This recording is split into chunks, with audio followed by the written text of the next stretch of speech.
दोस्तों मई 2023 में European union ने भारत की 6 फाइनेंशियल सेटलमेंट फर्म पर बैन लगा दिया था। भारत की इन 6 फर्म को यूरोपियन यूनियन अपने हिसाब से चलाना चाहता था, इन्हें ऑडिट करना चाहता था, लेकिन भारत के सेंट्रल बैंक आरबीआई ने यह क्लियर कहा कि वह इसकी इजाजत आपको नहीं देगा। आरबीआई ने कहा कि भारत की फर्म पर यूरोपियन यूनियन की कोई पावर नहीं है। भारतीय बैंक ने कहा कि कोई बैंक अगर भारत में आएगा तो उसे भारत के ज्यूरिडिक्शन के हिसाब से चलना होगा।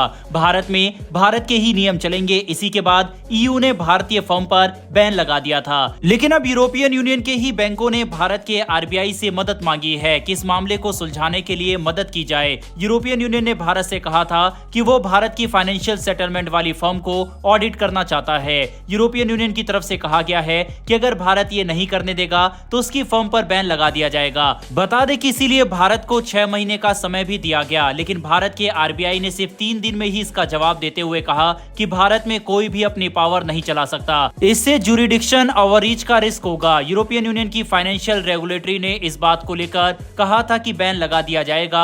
जैसे भारत में सेबी और आरबीआई है, वैसे ही यूरोपियन यूनियन में European security and market authority है। इसका हेड ऑफिस पेरिस में मौजूद है। इसमें European security and market authority यानी कि ESMA ने कहा था कि भारत की 6 कंपनी है, उन्हें रेगुलेट या ऑडिट करने की इजाजत भारत यूरोपियन यूनियन को दे, नहीं तो भारत की इन 6 फर्म पर बैन लगा दिया जाएगा। इसके लिए भारत को 6 महीने का वक्त भी दिया गया था।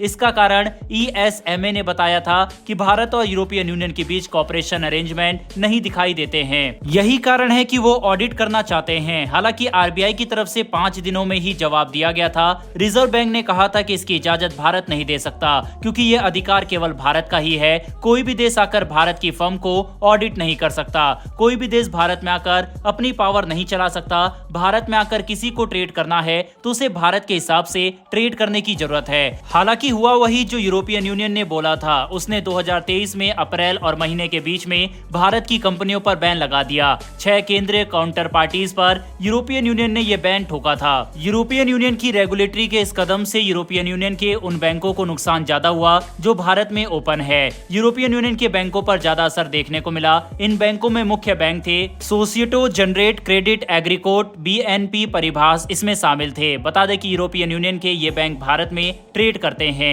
ये बैंक भारत के बैंकों में equity market, commodity market, domestic forex, swap market में ट्रेडिंग करते थे। बैन का असर ये हुआ कि इन बैंकों की ट्रेडिंग में कमी आ गई। इसी के बाद ये सभी आरबीआई से गुहार लगाने लगे।